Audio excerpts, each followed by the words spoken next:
Shalom from Jerusalem to everybody. Welcome to the JISS briefing on Turkey.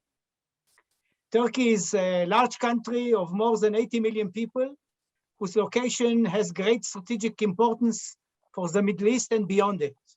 This is why the Jerusalem Institute for Strategy and Security gives great attention to the study of this country. We recently released a large study, Turkish Irredentism and the Greater Middle East, written by one of our panelists today, Yanarocak.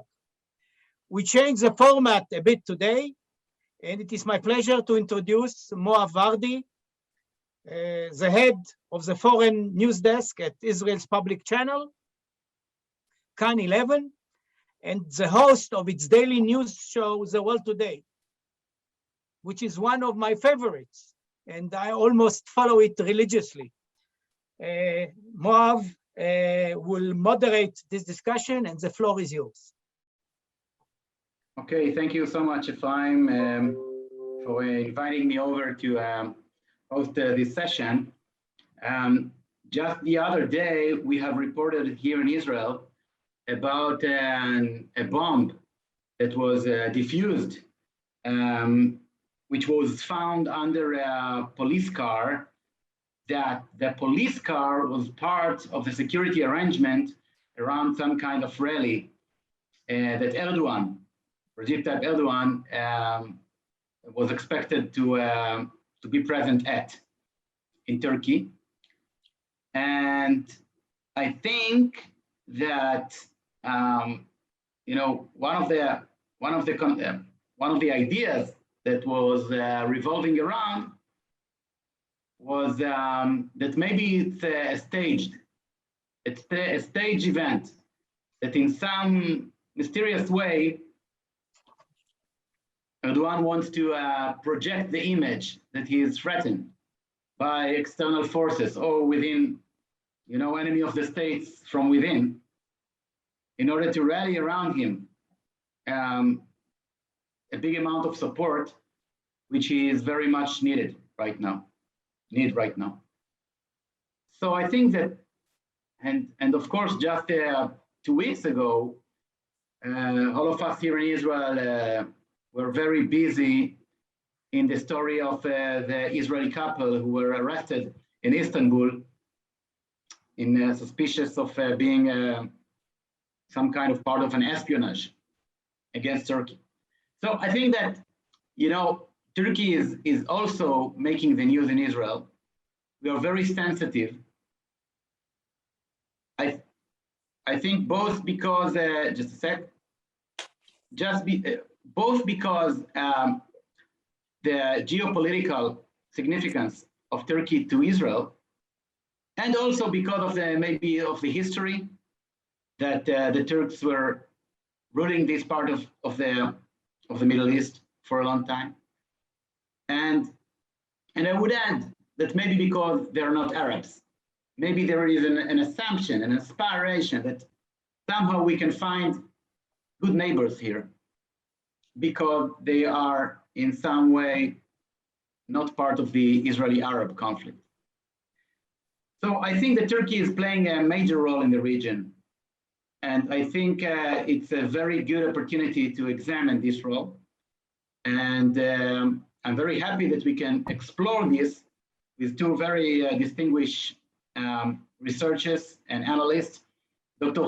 Cohen Yanarocak is a Turkey analyst of the Jerusalem Institute for Strategy and Security. Dr. Cohen is the editor of Turkiscope, Insight of Turkey Affairs. And he was awarded the Dan David Prize Scholarship in the category of retrieving the past historians and their sources. And the second panelist will be Jonathan Spire. Jonathan is a researcher also at the Institute and an executive director of the Middle East Center for Reporting and Analysts and the freelance security analyst. Jonathan is well known for his coverage, sometimes undercover, in our region, mainly in countries that Israelis cannot visit usually. So this discussion will be divided into three like the good habit in Israel. In the first part, I would ask Chai and Jonathan to give some kind of overview. Chai would focus on their internal politics and internal dynamics within Turkey. And Jonathan will focus on the foreign policy or the aspirations and interests that Turkey trying to gain in the region.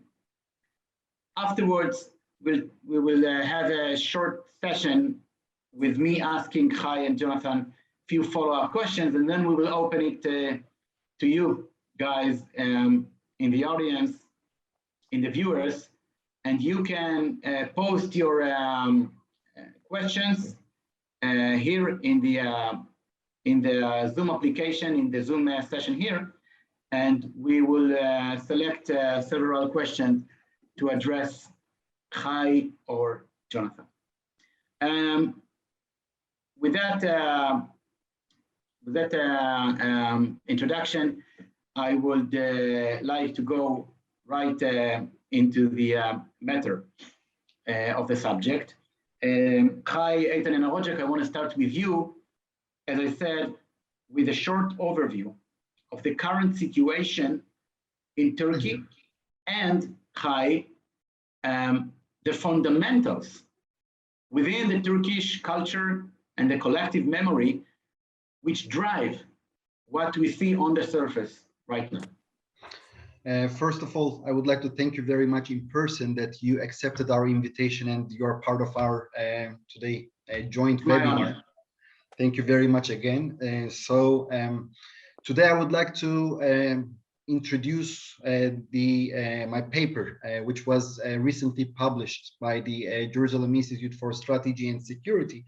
But first of all, in order to understand the fundamentals of the Turkish foreign policy, I would like to provide you a very brief background about how Mr. Erdogan perceives the Turkish foreign policy. From my perspective, the Turkish foreign policy can be considered as his public relations instrument, meaning that since his ascension to power, Mr. Erdogan is using the Turkish foreign policy as an instrument in order to get more public support.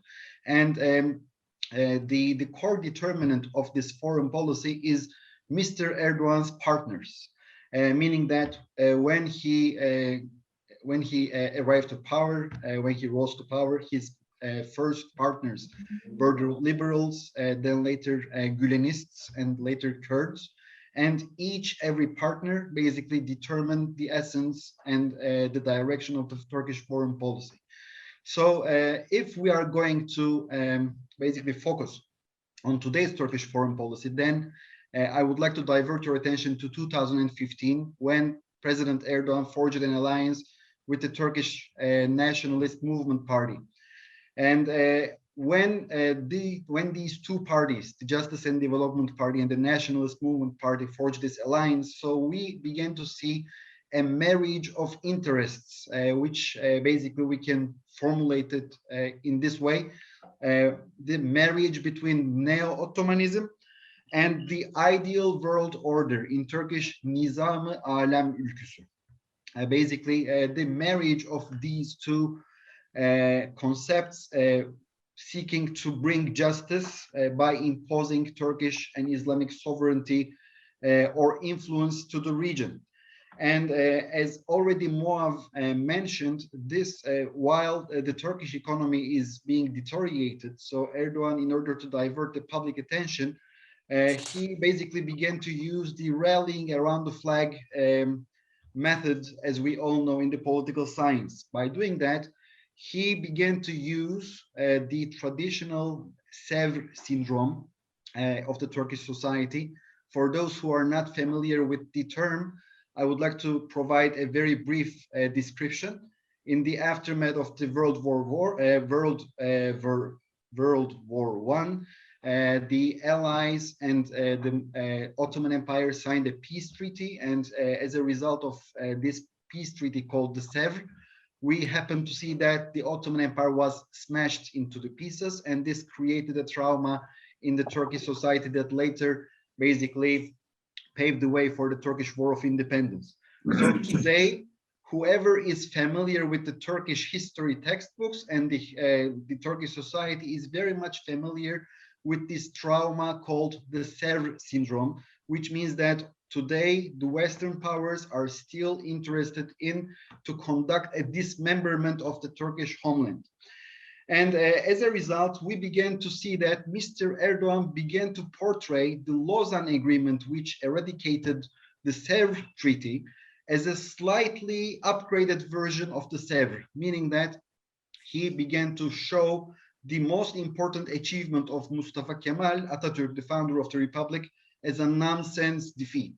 And as a result, we began to see the blueprints of this new political stance in Erdogan's speeches. The first speech, from my perspective, which was a very important one, took place in 29th of September in 2016. There, Erdogan openly accused the leadership of that era with the he basically accused them by being like not successful. Like he said that the Greek islands, which are located at the proximity to the Turkish coasts, were given for nothing to Greece. Moreover, he also made another important speech in 31st of December in 2017, where he emphasized how the Ottoman Empire's territories shrinked into today's Turkey's territories. I would like to remind you all that today's borders are ratified and approved by the international law. And until the arrival of Erdogan, until the adoption of this neo-Ottomanist and ideal world order merged worldview, we did not see that the Turkish governments did anything wrong against the Lausanne Agreement. On contrary, in the city of Edirne, if you're going to visit, you will see a monument for the Lausanne Treaty, which is basically proving the importance that the previous Turkish governments attributed to this agreement. And when we are looking at the greater Middle East, so today we are all witnessing that Turkey is actively taking an active role in the Eastern Mediterranean, in Libya. And basically, Mr. Erdogan also used this Sevr card once again when it is coming to the Eastern Mediterranean, and he openly said that Turkey will not bow to another naval Sevr treaty, and he basically officially adopted the Blue Homeland Doctrine. In Turkish, it's called the Mavi Vatan. In this regard, Turkey is openly declaring that it is not recognizing a United Nations Convention Law of the Seas, which came into effect in 1982. And they are trying to persuade the Cypriots and the Greeks by adopting a brinkmanship policy in the Eastern Mediterranean. And this brinkmanship policy basically paved the way for the Turkish intervention in the Libyan civil war. And in November 2019, we happened to see that the Turkish government signed a maritime delimitation agreement with the government of National Accord of Libya. So since we do not have more time, and I would like to also give some space to my colleague, I will stop here, and I would be very like to answer all of your potential questions. And thank you very much once again for this distinguished platform. Thank you so much, Chaya. Obviously, we have a lot of things to discuss later on. And now we are turning to you, Jonathan Spire.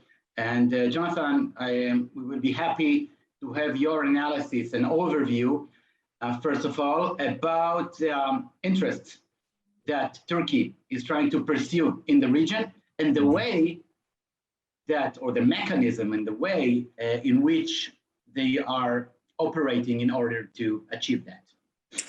Thanks very much, Moav.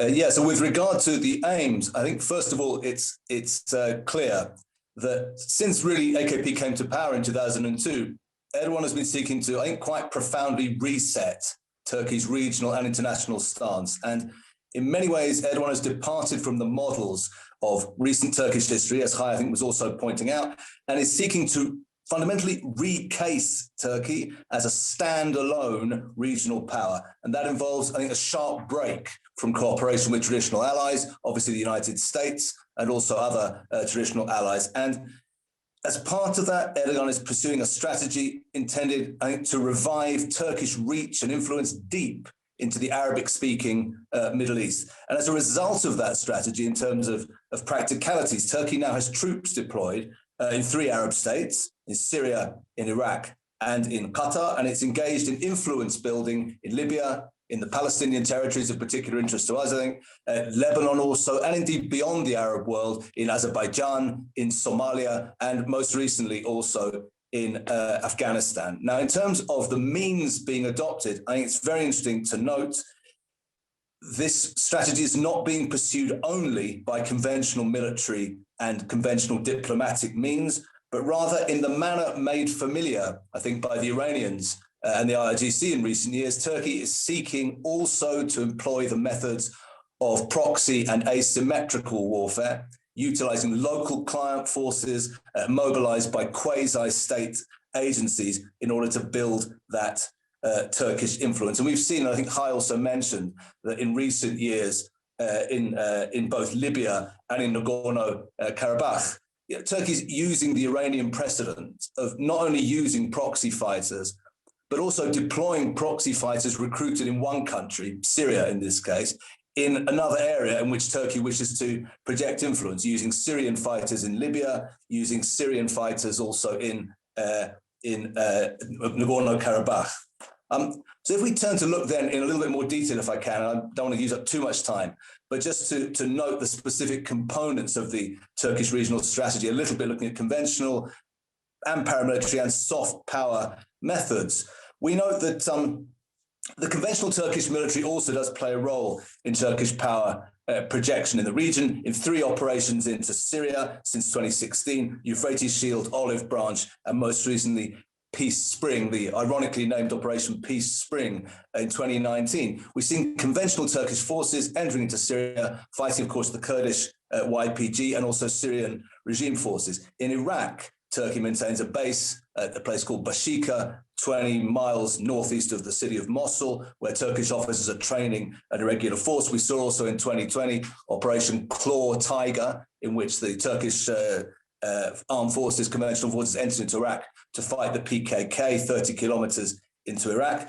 But I think if I can just spend a bit of time here also looking at the non-conventional paramilitary aspect, this I think is of particular interest. And we're talking here about a company called Sadat, whose name comes up time and time again when we look for Turkish fingerprints in this area. This is an international defense consulting company founded in 2012 by a guy called Brigadier General Adnan Tanriverdi, who had been expelled from the Turkish armed forces because of his Islamist outlook, and who has known President Erdogan since 1994, back in the days when Erdogan was mayor of Istanbul and Tanriverdi was commanding a military base in that area.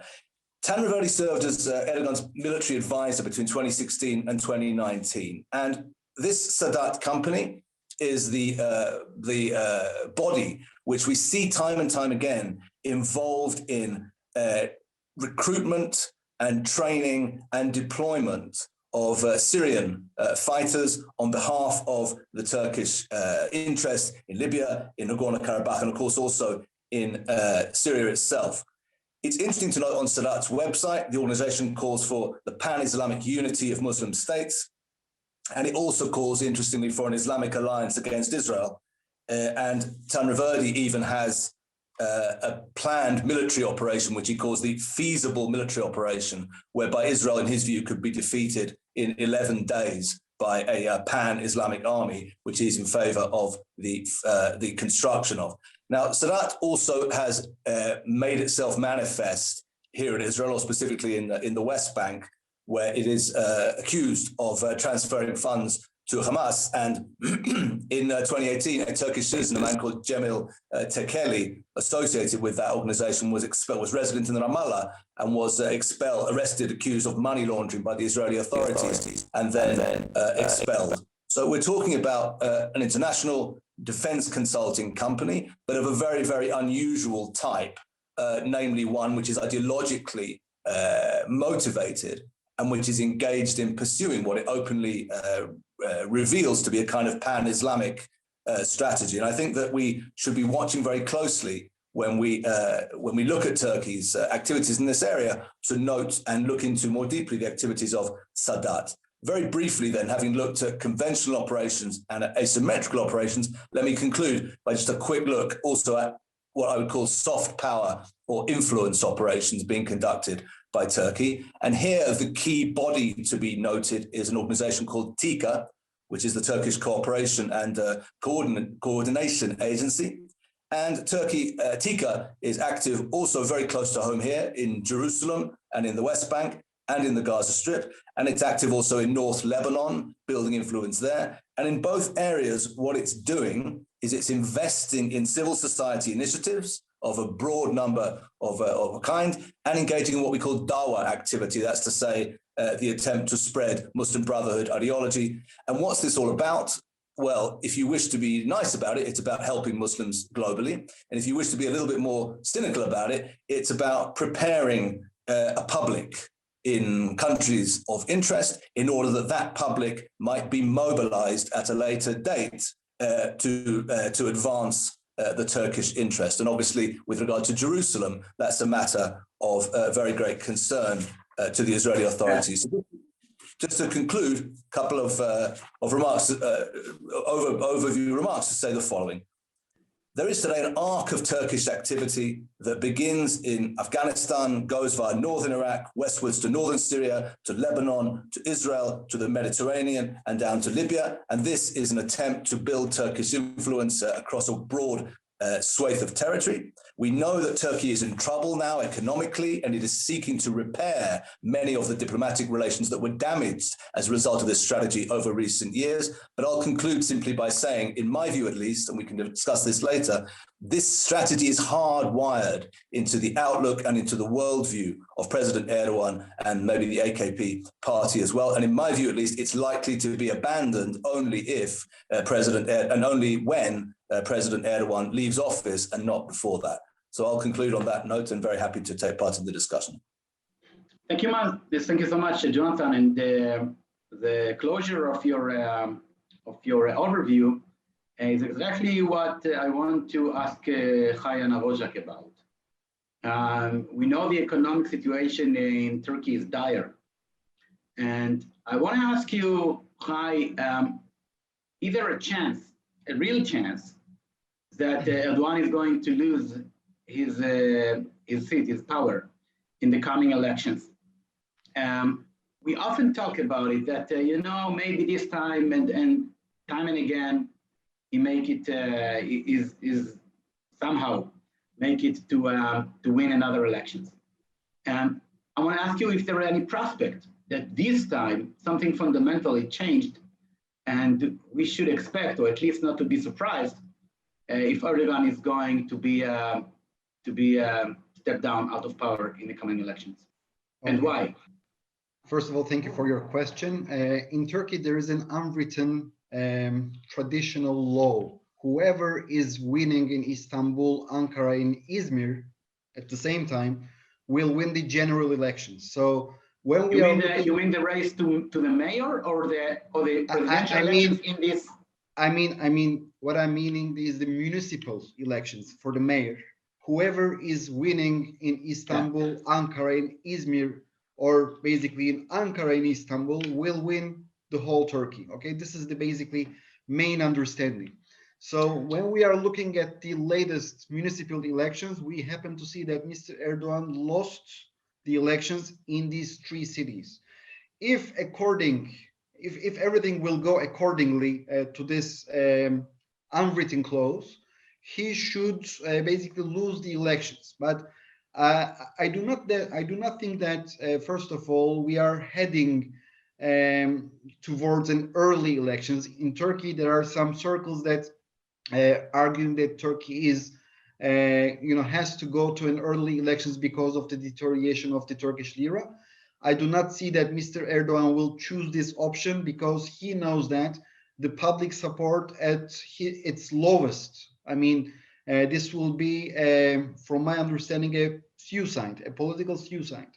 So we are all going to focus for June 2023. And in this case, well, I am not that optimistic again. From my understanding, Mr. Erdogan will going to declare an, how should I say, a state of emergency. And according to the Turkish constitution, in order to declare a state of emergency, basically the conditions are not that, very much not, in real. There should be a pandemic, or there should be a very grave economic situation. There should be a war, and or there should be an extraterritorial military operation. So Mr. Erdogan would choose one of these options, and he may declare state of emergency. When you're declaring state of emergency, so you will basically have the right to postpone elections. And if he is going to postpone the elections, he is not going to be accused for not acting in an illegitimate way, because he is acting according to the book. So he will still be very legitimate, but at the same time will postpone the elections. And this is not a positive signs. I'm trying to analyze what will happen in the future. I may be proved wrong. I just want to ask you. Yeah. For how long you can postpone the elections by the constitution? I mean, for 2 years, for 3 years, or for only... If I'm not mistaken, he should postpone it every 3 or 4 months, but he has to receive the approval of the parliament. Anyways, so in my opinion, if we're gonna go to the elections and if he would be defeated, as we happen to see in the municipal elections, he may reject.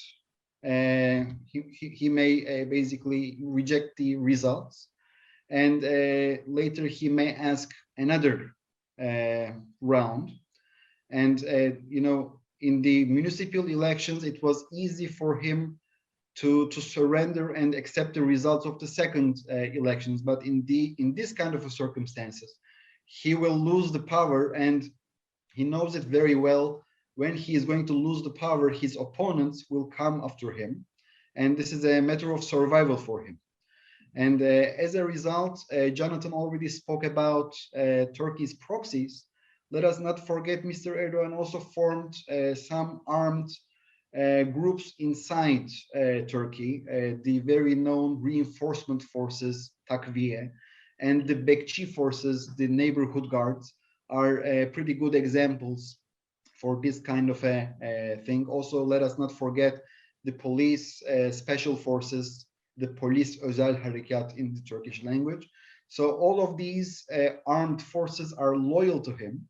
And I would like to give you a very concrete example about the arbitrary notion of the Turkish state right now. Approximately 2 months ago, a foundation which is affiliated with the Turkish government had to evacuate an office in an island called Büyükada.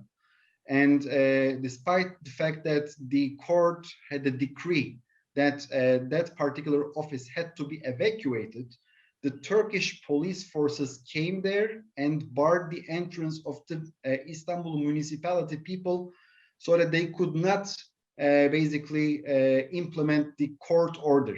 So what we are seeing in Turkey, if a very tiny office that is affiliated with the government is not basically evacuated, and with an arbitrary action, the Turkish police is barring the entrance of the Turkish Istanbul municipality officials.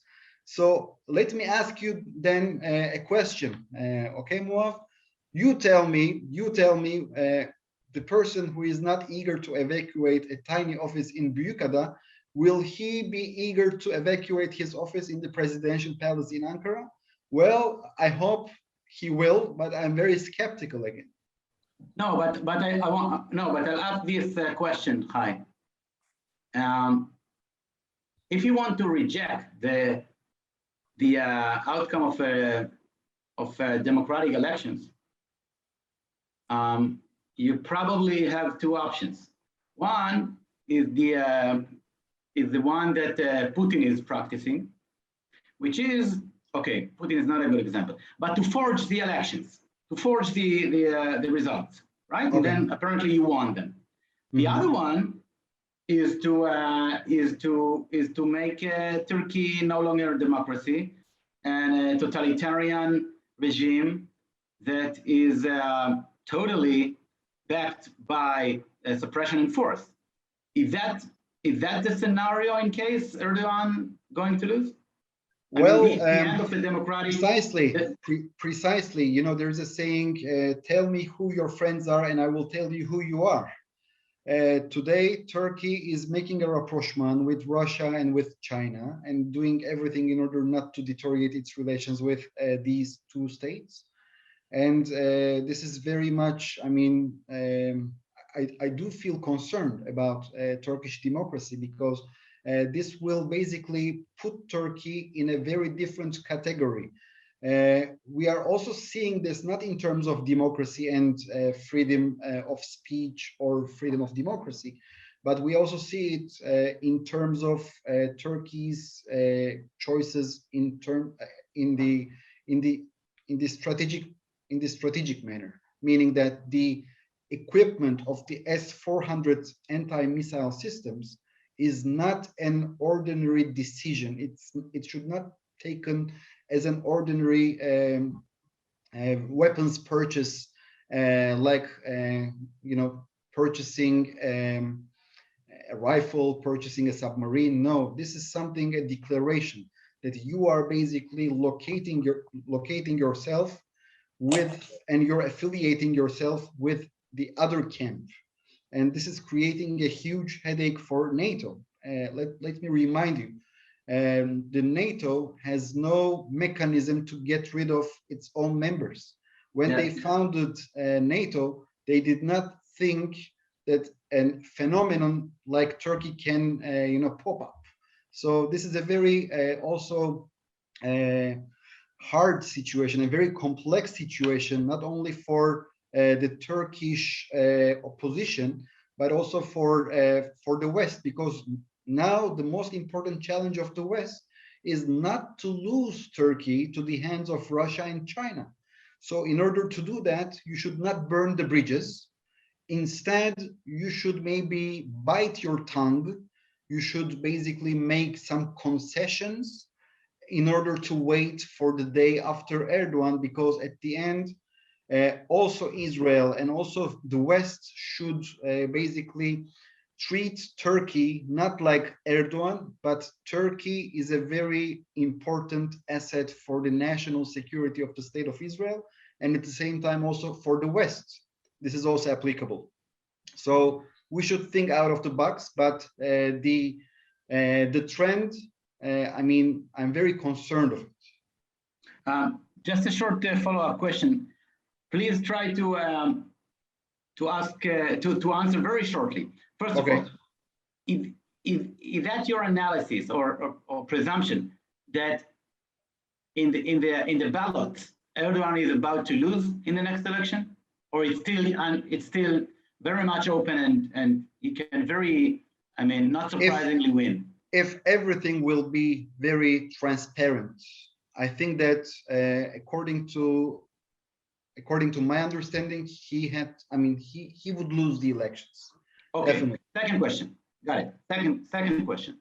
In case he is going to lose and he is going to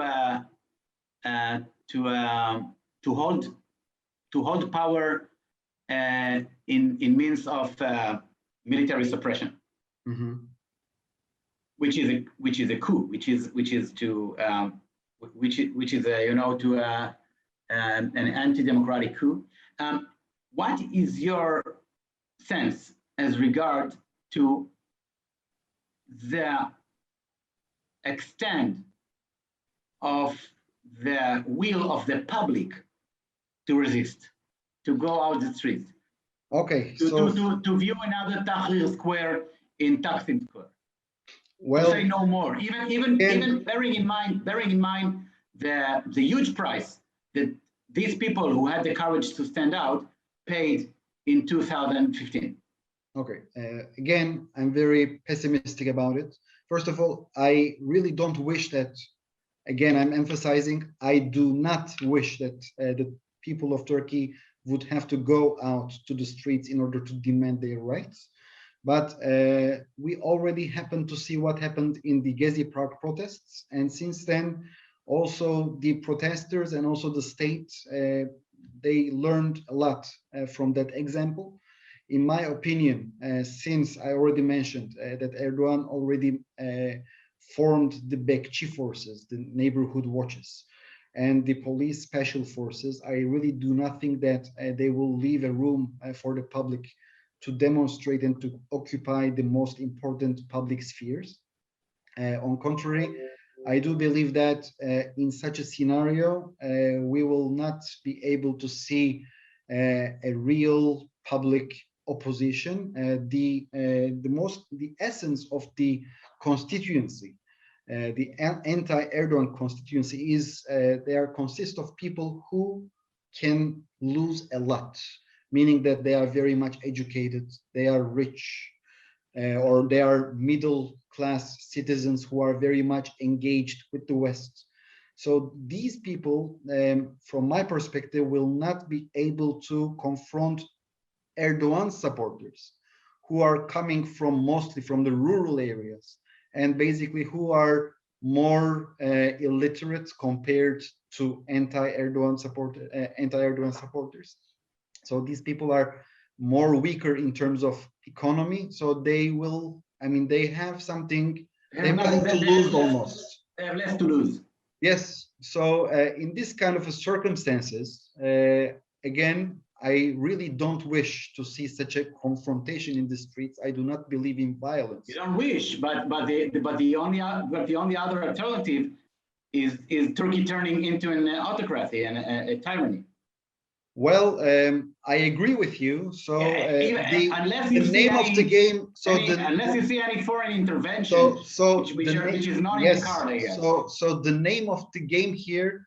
How will Erdogan portray this new regime to the West? If he will able to portray this, as I already told you, in a legitimate way, in the framework of the Turkish constitution, so he will still be seen as a legitimate leader. How? I'm not talking about postponing. You're postponing the elections, and there's a famous saying of Stalin. Yeah, but there's a famous. You cannot postpone forever. I'm talking about. It's not postponed forever. Okay, 1 year. 1 year, and later 3-4 rounds is postponed. I agree. And then what? I agree. And then I'm talking about the elections in the end of this round of postponing.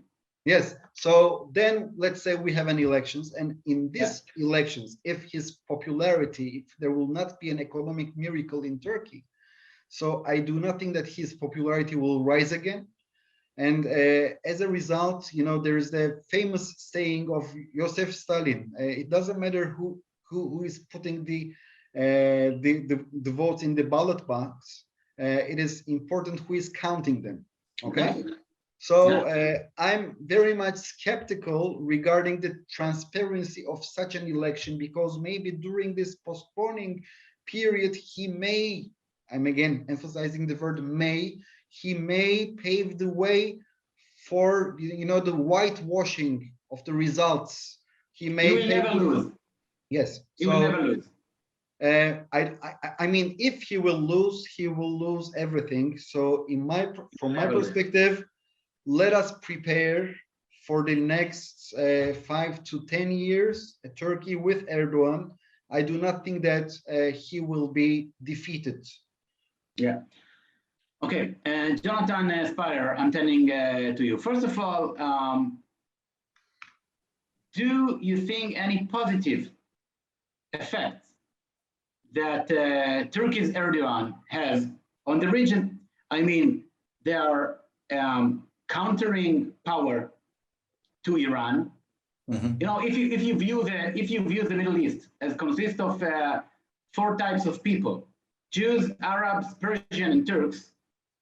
So they are, you know, they are not Arabs, they are not Persian, and they can be a counterpower to the destructive parts within the Persian and the Arab people. I mean, Erdogan is countering Assad, maybe the single one most hated man for Erdogan is Bashar al-Assad. He is countering Iran in some way.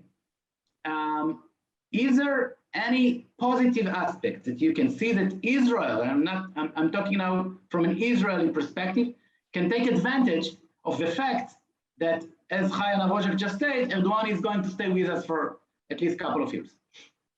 I think, Moav, from an Israeli point of view, it would be difficult to find advantage. But if we think about I was trying to be optimistic, and then you came and you ruined everything. If we No, think I'm kidding. for the interest of the Sunni Arab populations and their interests, then I think it is fair to say that Erdogan is a key force today in preventing the complete defeat and eclipse of Sunni Arab forces in the Levant and in Iraq. And certainly in Syria. In Syria, it is a fact that the Sunni Arab rebellion that broke out in 2011 would have been completely defeated by now were it not for the intervention of Turkey. Turkey today defends in northwest Syria and underwrites and guarantees the last remaining enclave of the Sunni Arab rebellion in, of course, Idlib and Aleppo provinces. Yeah, so but at the same time, Jonathan, I'm sorry to interrupt, but at the same time, Erdogan is maybe, I mean, he's a very major player in preventing the Kurds from establishing any kind of self-governed area. Which could help Israel, could help fight Daesh, could help fight Assad.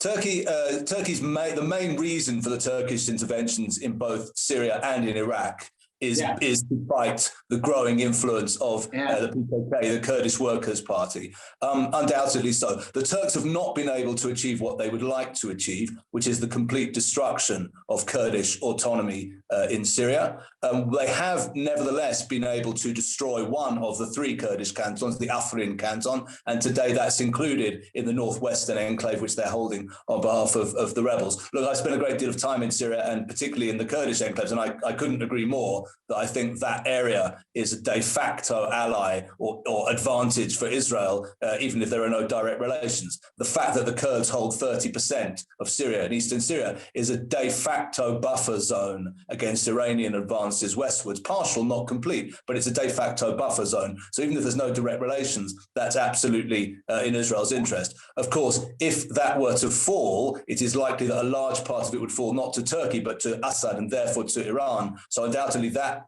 enclave is a unambiguous asset for Israel. I do think, though, that Turkey's prevention of the complete defeat of the rebellion and therefore continuing to make Assad and Iran a little bit weaker, at least in northern Syria, is a good thing. I would not wish to see Iran and Assad roll into northwest Syria also, particularly because there are 3 million people living there, and those people would almost undoubtedly become refugees heading for Turkey in that situation. And there's been, I think, quite enough human suffering in Syria over the last decade, and it's good if further suffering can be prevented. And in that sense, Turkey is, I would say, playing a role, which is in some degree positive in that area.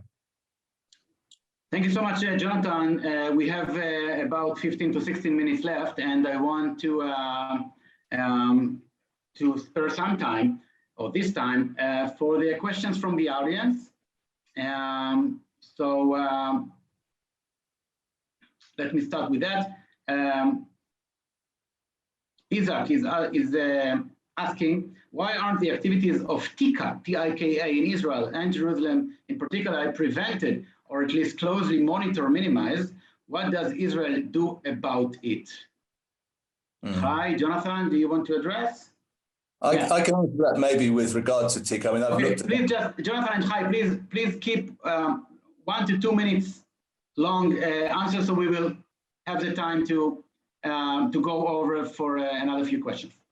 Yeah, first of all, Israel is watching carefully and with concern the activities of TICA, and there have already been moves to prevent some of that activity. There was famously an illegally placed plaque and flag placed, Turkish flag placed at the place called the Yusufia Cemetery close to the old city, which was removed last year as an example of, when Turkey stepped clearly out of line, illegally, then action is taken. Most of what TICA is doing is, of course, formally legal. What they're doing is they're bringing pilgrims, they're bringing tourists, they're carrying out relief work. So it's not a question of there being a legal basis for just shutting them down. Monitoring is going on. There is increasing concern. And as the Yusufia example showed, when TICA does step out of line, there's a legal basis for action, then action is taken. Chai, do you want to add? No. Okay. So Oliver is asking about what you have just said, Chai, about the prospect of Erdogan winning or losing elections. Oliver is asking, you think popularity would shrink due to the economy, but what if if Erdogan managed to create a conflict to make all these die-hard radical fanatics go ultra-nationalist, patriotic, and then still support him? And as for the economy, how do you know that he will not get support from EU states? I did notice before on Twitter block, before Twitter blocked me, that EU folks are much more pro-Turkey than they pretended to.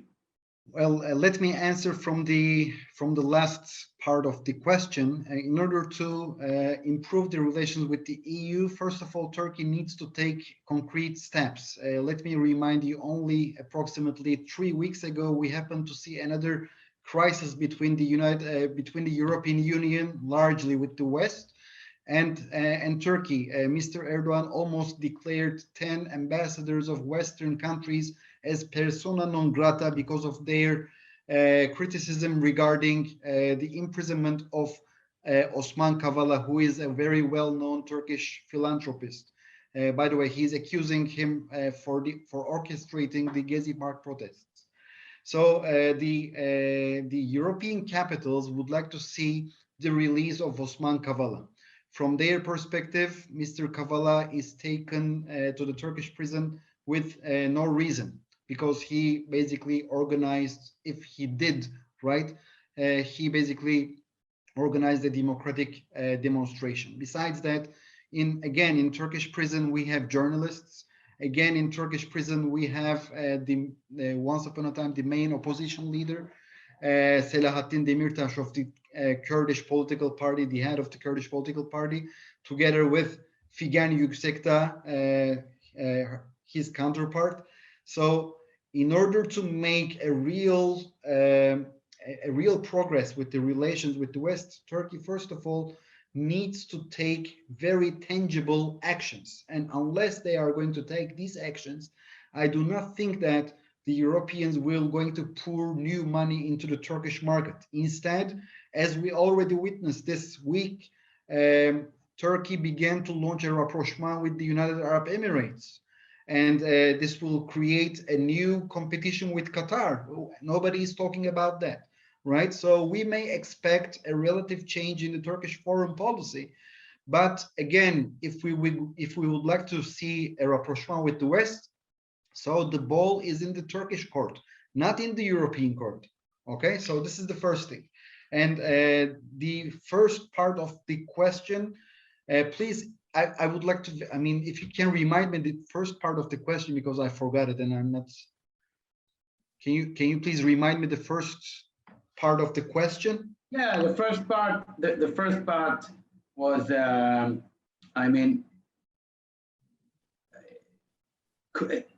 why do you take out of consideration the option that Erdogan will forge some kind of external conflict?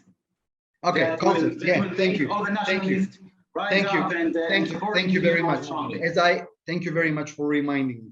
As I already presented in my presentation at the beginning of this webinar, I told you that Mr. Erdogan adopted a new strategy of portraying the new Sevr, like portraying the people that Turkey is under constant attack of external forces. and he's trying to basically rally his people around the flag. So basically, we may see another brinkmanship incidents in the agency, in Nagorno-Karabakh, and especially with other non-Muslim states, meaning that, from my understanding, the most important candidates are the nation states of the former Ottoman minorities, meaning Greece, Cyprus, Armenia, and Israel. These four states are crucial for Erdogan's popularity because every Turkish citizen, they do have a sensitivity, an extra sensitivity about these four states. And we may not see a full-scale war. We may see diplomatic frictions. We may see dogfights in the agency or in the Eastern Mediterranean. But since the European Union already began to threaten Turkey with concrete and tangible sanctions regarding Turkish Navy's activities in the Eastern Mediterranean, we are seeing that for now, the Turks do not want to escalate the situation. And as a result, I do see that in the near future, unless Mr. Erdogan's popularity will hit a new low, I do not foresee a new escalation vis-a-vis the West. But again, I'm very skeptical regarding the dates that are, like May or April in 2022. We may see an escalation maybe in the agency, maybe in the Eastern Mediterranean, maybe in Nagorno-Karabakh. We do not know, but Erdogan may try to seize the opportunity in order to rally his people around the flag again. So now I'm not expecting a critical incident, but again, I'm emphasizing I'm very much skeptical. Since the date of the election was declared as June 2022, I do feel that April and May 2022 might be very problematic and spicy for the Turkish foreign policy. Yeah, thank you so much.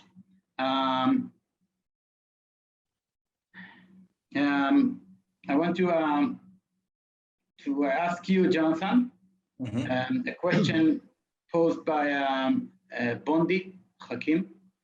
He asked, under what conditions, if any, could the Turkey-Israel relations be improved? And I just want to add that recently, Erdogan is making signs that he really wants normalization. He phoned up President Buji Herzog a few days after he assumed office and talked with him for 40 minutes. And I know that in the eyes of Ankara, it was a huge gesture by Erdogan. Up until now, Israel is turning quite cold shoulder to Erdogan. So the question is, do you see any circumstances or conditions in which these relations can be improved? And I would add why Israel is reluctant and what Israel can gain if such relations be normalized. Yeah, thanks, Moav. Well, first of all, I think it's important to remember that relations have not and never completely broke down. That's to say, when it comes to trade relations, mutually beneficial to both countries, these have continued and indeed have increased. I mean, the collapse of the Arab of Syria and Iraq made the transition route for Turkish goods via Haifa port down through Jordan and into the Gulf of much greater importance. And in that sense, oddly, relations have actually improved over the last decade rather than declined. When it comes to the strategic and what was once the military relationship, I see very little chance of that being revived for as long as Erdogan is in power. And I go back to what I said in my earlier talk. This is a strategic sea change for Turkey under Erdogan with regard to its strategic and military stance. And there is simply no place, I would say, for improved relations with Israel when you have a country which is supporting a core aspect of its regional policy is support for Sunni Islamist insurgency in a number of different contexts, by the way, including within Israel and the territories itself. That's to say, there's good evidence. Well, Jonathan, this is what I call real politics, right? So because Putin is supporting Bashar al-Assad. So what? You can gain some things from Putin. You want to be Putin close to you. I mean, you cannot pick your friends. Yeah, I think that's right. And I would say we'll go back then to the trade. The trade relations remain and will remain. But I think when it comes to Erdogan's regional stance, Erdogan wishes to promote himself as the leader of the Sunni Arab world if he can. You can't really have that with, burgeoning civil relations with Israel. So I think the reason for the Israeli suspicion is because Israel knows that Erdogan is isolated right now. He's not liked by the Biden administration. He's looking very hard to find a way to get back into the good books, so to speak, of the Biden administration. And rapprochement with Israel, with the Emirates, and with Egypt can form part of that. The Israeli suspicion, of course, is that that can happen. And then a year later, when it suits Erdogan once more to play the Sunni Islamist card, then he'll go back to the former stance of very, very deep condemnation of Israel. And therefore, is it worth Israel's interest to sort of fall for the trick? It's a little bit like with Charlie Brown with the football, if you're familiar with that analogy, where that girl Lucy endlessly makes a different promise and Charlie Brown always falls for it. Israel doesn't want to be in the position of Charlie Brown regarding Erdogan, and therefore is reluctant, I think, to respond to the charm offensive currently underway. Yeah. Okay, let's see if we can find another question.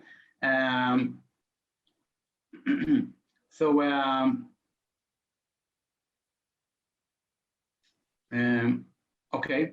Hi to you. Ben Hael is asking, and with that we're going to conclude. Would it be possible in the future that Turkey would go under some kind of Iranian process, meaning radicalization, radical Islamization, etc.? I would add that first of all, Iran is Shia and Turkey is Sunni, but maybe to make it more clear, to an Islamic country. Okay. I mean, the point in Turkey of Atatürk that he made Turkey an Islamist secular state. Okay, the religion is secular. The religion is Muslim. The state, the country is secular. I mean, it's not. I mean, the rule, the civil rule is not the rule of the Quran. Yes. Unlike Iran, right? So maybe the question is that maybe might change. Maybe we'll see an Islamic Sunni state in Turkey. If I'm not mistaken, it was 6 years ago. Professor Bernard Lewis, who is very well known for all of us. He was our master teacher. He visited Tel Aviv University, and I happened to sit next to him in a lunch at the Moshe Dayan Center. And there we chatted in the Turkish language, by the way. He was genius. Anyway, so he told me, son, one day Turkey will be Iran and Iran will be Turkey. And you should, make research on Turkey accordingly. And as a very young scholar then, I told him that, I do not think like him. And since you already mentioned, Moav, Turkey is not like Iran because of Shiites, because of the clergy and everything. But I cannot ignore that in Iran, there is a rising secularism, while in Turkey, there is a rising religionization. Okay, so while I'm taking this two important data on my table, I'm not in the same place where I was 6 years ago when I had that lunch together with Bernard Lewis. Today, I still do not believe, and in the parentheses, I do not want to believe that Turkey can replace Iran and Iran replace Turkey. But if you're going to ask me if there's a probability, unfortunately, yes, there is a probability, and I cannot tell you that it will not happen anymore. But unlike the Iranian case, I don't think that we will see the Turkish clergy as a key player here, because let me divert your attention to the Ottoman history. In Ottoman history, we had a very important key religious official called the Sheikhul Islam.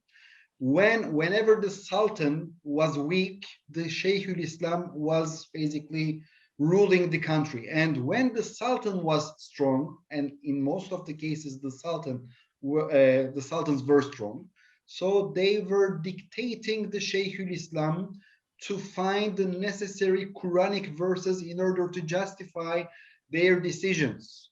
So Erdogan basically does not want to hand over the rule of the country to the clergy.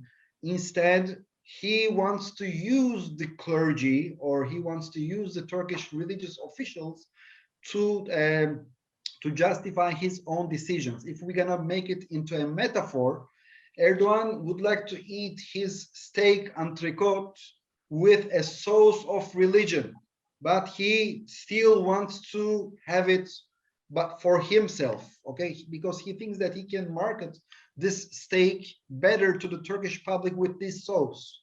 So time will tell if the Turkish people will eat this steak entrecote with this sauce.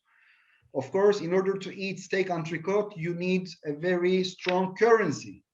So we'll see if the Turkish lira will be back on track, so that the Turkish people will be able to eat steak. I would like to remind you, once I do remember that 1 shekel was equal to 50 grosh, okay, which is like cents. Today, 1 shekels is equal to more than 4 liras. So this is something unprecedented. And this is basically telling us everything. So time will tell.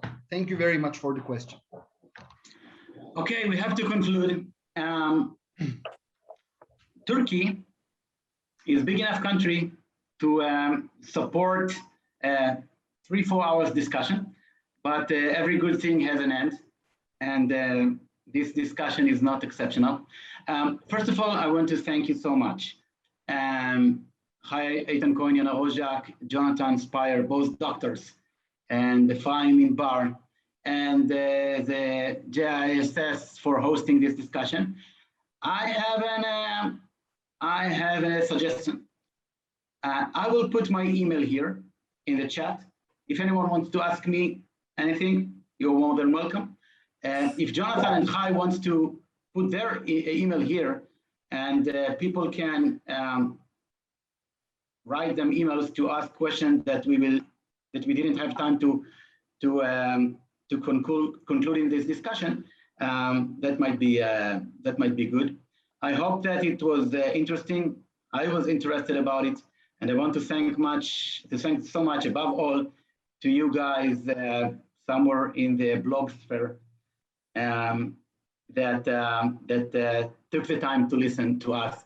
Thank you so much. Chag Sameach, and maybe someday we and the Turks will be friends again. Thank you.